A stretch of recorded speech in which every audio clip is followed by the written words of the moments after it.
नमस्कार मेरे प्रिय छात्रों, मैं आज हिंदी की कक्षा में आपका स्वागत करती हूँ। पिछली कक्षा में हमने हिंदी व्याकरण के 2 पाठ भाषा, लिपि तथा व्याकरण तथा दूसरा पाठ वर्ण विचार के बारे में पढ़ा था। आज हम पत्र लेखन के बारे में पढ़ने जा रहे हैं कि पत्र कैसे लिखते हैं, पत्र लिखने का क्या ढंग होना चाहिए। प्राचीन काल से ही अपने विचारों के आदान प्रदान के लिए पत्रों का प्रयोग किया जाता है। आज भी आपसी संबंध बनाए रखने के लिए सबसे सस्ता और उत्तम माध्यम पत्र ही है। पत्र के द्वारा हम अपनी बातें रिश्तेदारों, सगे संबंधियों और मित्रों को पहुंचा सकते हैं। आधुनिक युग में कई ऐसे और भी माध्यम हैं जिससे हम अपने विचारों को औरों तक पहुंचा सकते हैं, जैसे टेलीफोन, SMS, इंटरनेट आदि। लेकिन पत्र लेखन इन सब में सबसे विश्वसनीय, सस्ता और उत्तम साधन माना जाता है। आजकल इंटरनेट के युग में भी पत्र लेखन के महत्व को नकारा नहीं जा सकता। विद्यालय के प्रधानाचार्य, सरकारी कार्यालयों तथा विभिन्न अधिकारियों तक समस्या पहुंचाने के लिए पत्र लेखन का प्रयोग किया जाता है। अब हम आपको समझा रहे हैं कि पत्र लिखते समय हमें किन किन बातों का ध्यान रखना चाहिए।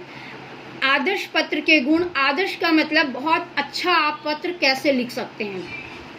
सबसे पहले आपके पत्र की सरल भाषा में लिखा जाना चाहिए, उसकी भाषा कठिन नहीं होनी चाहिए।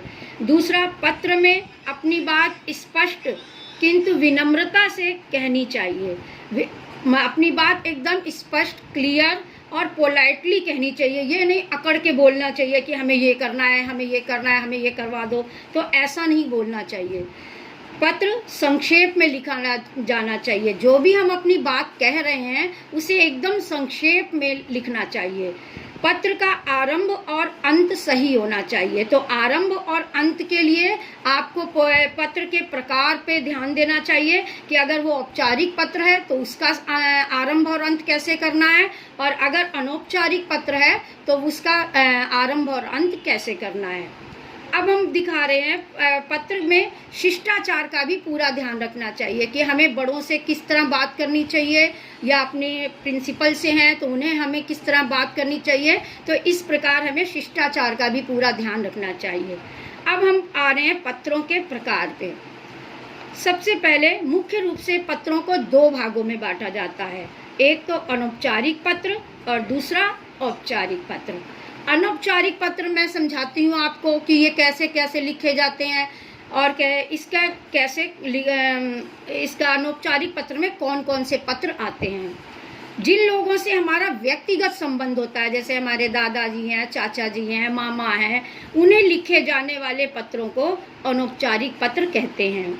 इस प्रकार के पत्रों में औपचारिकता का अधिक महत्व नहीं होता है।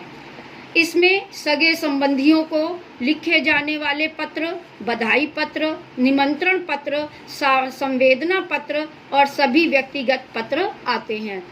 अब है दूसरा औपचारिक पत्र। जिन लोगों से हमारा निजी संबंध नहीं होता उन्हें लिखे जाने वाले पत्रों को औपचारिक पत्र कहते हैं।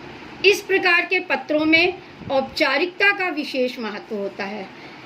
इसमें प्रार्थना पत्र, कार्यालयों, संपादकों, सरकारी विभागों, व्यापारियों को लिखे जाने वाले पत्र, ये सब औपचारिक पत्र में आते हैं। इस प्रकार आज की कक्षा में हमने एक आदर्श पत्र के गुण और उसके प्रकार के बारे में समझा। अगली कक्षा में हम पत्र के प्रारूप के बारे में सीखेंगे। आशा करती हूँ कि आपको अपने पत्र के लिखने का ढंग और अच्छी तरह से समझ में आ गया होगा। अब अभ्यास कार्य में पूछे गए प्रश्नों के उत्तर दें। स्वस्थ रहें, खुश रहें। धन्यवाद।